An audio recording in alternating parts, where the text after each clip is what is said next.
चलिए दोस्तों, जैसा कि हमने बोला था कि हम पाचन तंत्र के सभी अंगों को विस्तृत से पढ़ेंगे, तो सबसे पहले हम पाचन तंत्र का पहला अंग जो कि क्या था, मुख गुहा। तो मुख गुहा के अंतर्गत हम पढ़ने वाले हैं दांत। मुख गुहा में दांत आते हैं और क्या आते हैं, जीभ। तो जब हम दांत को पढ़ें तो दांत जो है, दांतों का अध्ययन कहलाता है ओडोंटोलॉजी,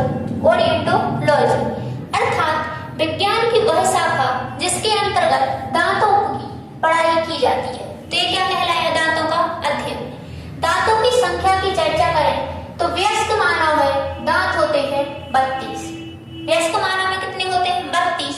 और वही बच्चों में दांतों की चर्चा करें तो होते हैं 20, जो उनके दूध के दांत कहलाते हैं। या फिर कहें कि अस्थायी दांत।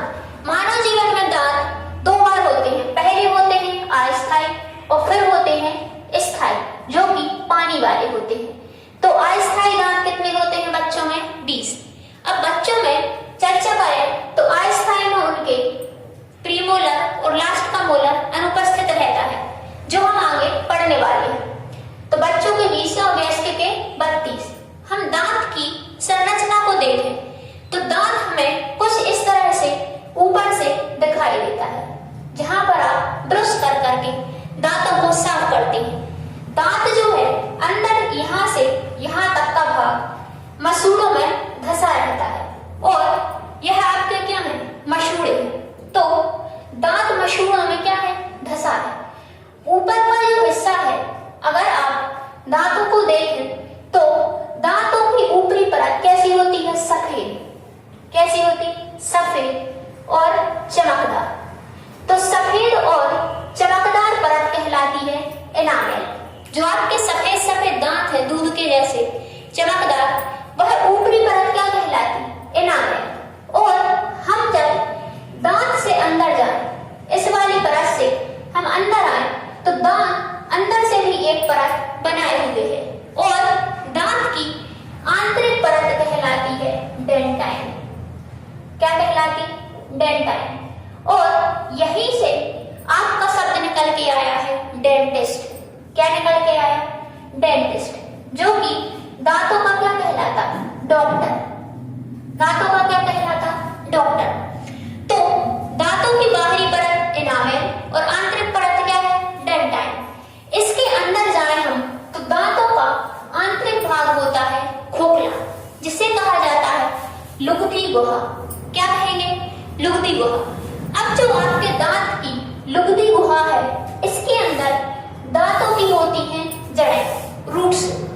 दांतों की जो जड़ें हैं, यहां से आपके दांतों के लिए रक्त का संचार होता है, ताकि आपके दांत मजबूती से जड़ों में जमे रहें और आप उनसे अच्छा अच्छा खाना चबा सकें। तो ये दांत की क्या है, संरचना।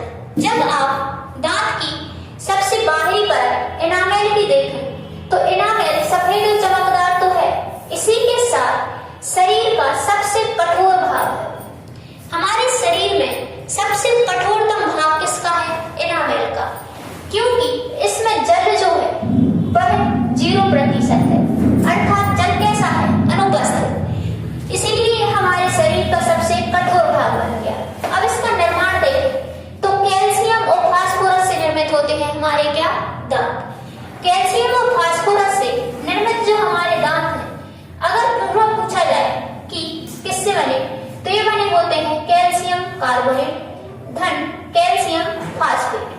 तो कैल्शियम कार्बोनेट और कैल्शियम फास्फेट से मिलकर क्या बने होते हैं हमारे दांत। या फिर दूसरा ऑप्शन में तो कैल्शियम और फास्फोरस से निर्मित हमारे क्या है, दांत। और अब हम नेक्स्ट देखें, जो हमारे दांतों को जब यहाँ से कीड़ा लग जाता है या फिर खा लेते हैं, तो जब यहाँ पर छेद हो जाए तो हमारी एनामेल भी खराब हो गई और क्या खराब हो गई, डेंटाइन परत भी खराब हो गई। और इसमें जब दांतों में अंदर इन्फेक्शन हो जाता है तो डॉक्टर दांतों की जड़ों में क्या डाल देता, मसाला, जिसे कहा जाता है रूट कैनाल। क्या कहा जाता, रूट कैनाल। तो डेंटिस्ट आपके दांतों में मसाला डाल देगा और इसके ऊपर से एक कैप लगा देगा और आपके दांतों का क्या हो जाता है, उपचार। नेक्स्ट हम चर्चा करें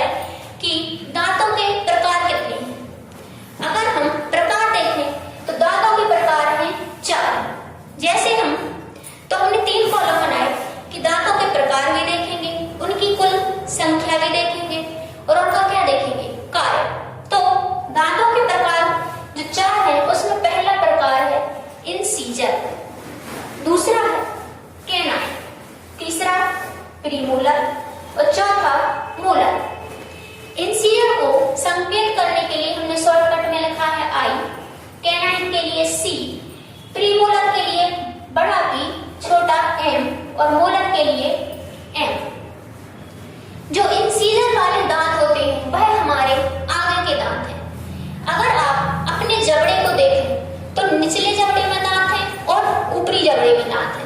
तो दांत निचले और ऊपरी जबड़ों में से, दोनों में से हम किसी एक जबड़े को देख लें तो मान लें कि ये आपका ऊपरी जबड़ा है। कौन सा जबड़ा है, ऊपरी जबड़ा। और ऐसे ही एक जबड़ा कहाँ होगा, नीचे। तो अगर हम ऊपरी जबड़े में बस देखें तो आगे की तरफ जो आपको दांत दिखाई देते हैं बिल्कुल सबसे आगे, इन्हें कहा जाता है इंसीजर। क्या कहा जाता है, इंसीजर। इंसीजर का संकेत क्या लिया था हमने, आई। तो इंसीजर जो है सबसे आगे के दांत हैं जिनकी एक जबड़े में संख्या कितनी है, 4। एक जगह कितनी है, 4। तो दोनों जबड़ों में कितने हो गए, 8। तो इंसीजर की कुल संख्या कितनी हो गई, 8। अब जो इंसीजर है इनका कार्य है कि किसी भी खाने को कुतरना। जैसे बच्चों को आप खाने के लिए क्या दे देते हो, रोटी, तो वो हाथ में लेके ऐसे कुतर कुतर के खाते हैं। तो कुतरने का कार्य कौन करते हैं, इंसीजर। इसी के साथ इन्हें नाम मिलता है स्माइलिंग टीथ। इन्हें क्या कहा जाता, स्माइलिंग टीथ। मतलब हंसी के दौरान जो दांत बाहर की ओर दिखाई देते हैं इन्हें कहा जाता है इंसीजर। दूसरा जो प्रकार है वह है कैनाइन। क्या है, कैनाइन। कैनाइन को देखें हम तो इंसीजर के बाजू में जो 2 पैने पैने दांत हों, आप अपने खुद के दांत देखें, इन 4 दांतों के बाजू से जो 2 पैने पैने दांत हैं वो कहलाते हैं क्या, कैनाइन। और कैनाइन जब एक जबड़े में कितने हैं, 1 और 1 2, तो दोनों जबड़ों में कितने हो गए, 4। दोनों जबड़ों में कितने हो गए, 4। ये 4 हो गए और ये कितने हो गए, 8। तो जो कैनाइन है दोनों जबड़ों में 4 मिलेंगे। तो कैनाइन की कुल संख्या कितनी हो गई, 4। फिर जो कैनाइन का कार्य है वह है चीड़-फाड़ करने का। इसका कार्य देखें हम तो कैनाइन कार्य करती है चीड़-फाड़ का। जो भी आपने फल लिए, फल के साथ और कुछ भी खाया तो आपको साइड में से चीड़-फाड़ पड़ते, तो इनका कार्य है चीड़-फाड़। नेक्स्ट देखें हम प्रीमोलर। अब मोलर जो है वो लास्ट के, उसके पहले के क्या कहलाएंगे, प्रीमोलर। तो कैनाइन के बाद मिलेंगे आपको प्रीमोलर। तो प्रीमोलर जो है वो एक तरफ कितने हैं, 2, 1 और 1 2, दूसरी तरफ भी कितने हैं, 2। तो एक जबड़े में कितने हैं, 4। तो दोनों जबड़ों में कितने हो गए, 8। ऊपरी जबड़े में 4 और निचले जबड़े में 4। तो प्रीमोलर की संख्या टोटल कितनी हो गई, 8, जो कि हमने यहाँ पर लिखी है। प्रीमोलर का कार्य है कि भोजन को चबाना। जो भी आपने भोजन खाया है उसको चबाने का कार्य करते हैं प्रीमोलर। नेक्स्ट है मोलर, जिनका संकेत एम है। मोलर का कार्य है लार को मिलाना और संख्या है 12। देखें हम सबसे पहले हमने आगे के 4 क्या देखे, इंसीजर। आजू बाजू के 2 क्या देखे, कैनाइन। इसके बाद 2 इस तरफ और 2 इस तरफ क्या थे, प्रीमोलर। और सबसे अंत के 3 और 3 दोनों क्या है, मोलर। तो मोलर जो है इनका कार्य होता है आपके मुख में बनने वाली लार को मिक्स करना। तो लार को मिलाने का कार्य मोलर का है। और एक जबड़े में इनकी संख्या हो गई 6। तो ऊपरी और निचले दोनों जबड़ों में इनकी कुल संख्या कितनी होगी, 12। तो इस प्रकार से हमने दांतों के प्रकार देखे, उनकी संख्या और उनके कार्य। अब हम चलते हैं कि दांत जो है इनका सूत्र पूछा जाता है कि दंत सूत्र क्या है। तो दंत सूत्र को पढ़ने के लिए जो हमारा ऊपरी और निचला जबड़ा है, 2 में से किसी एक जबड़े को ले लें।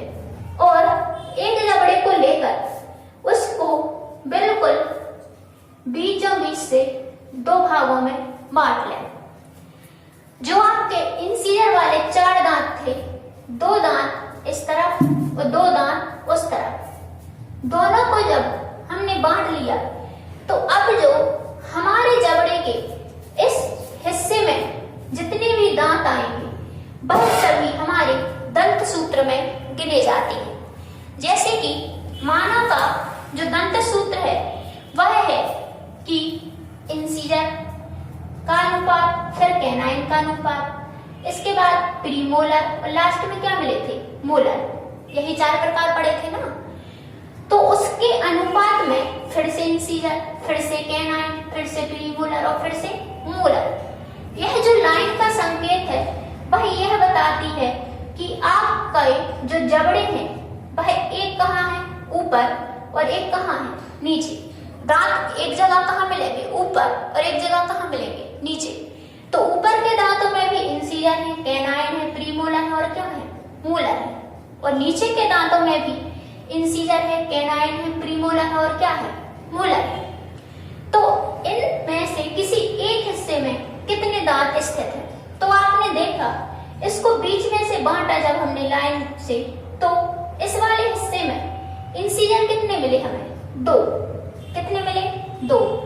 इसके बाद कैनाइन देखें तो कितना मिला, 1। कैनाइन कितना है, 1। और कैनाइन के बाद प्रीमोलर कितने मिले हमें, 2। और लास्ट में मोलर कितने मिले, 3। तो यही जो चर्चा है अगर ऊपर के जबड़े की है तो यही कहाँ की होगी, नीचे की। नीचे आएंगे तो भी इंसीजर कितना मिलेगा, 2। कैनाइन कितना मिलेगा, 1। प्रीमोलर कितना मिलेगा, 2। और मोलर कितना मिलेगा, 3। तो इस प्रकार से मानव का दंत सूत्र हो जाता है 21-23 बटा 21-23। इसको याद रखना दोस्तों, कई बार परीक्षा में पूछा गया है कि दंत सूत्र क्या है।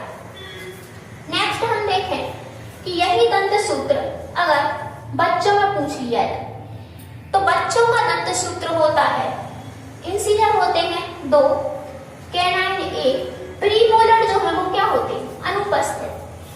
बच्चों में प्रीमोलर नहीं पाए जाते और जो मोलर है वह 3 ना होके कितने होते हैं, 2। अंतम जो प्रीमोलर है, मोलर है सॉरी, वह नहीं पाया जाता। तो साइड में लिखा भी है कि बच्चों में प्रीमोलर तथा अंतिम मोलर दांत क्या होता, अनुपस्थित। तो बच्चों का दंत सूत्र हो जाएगा 2102 बटे 2102। अब हम कुछ फैक्ट की चर्चा कर लें।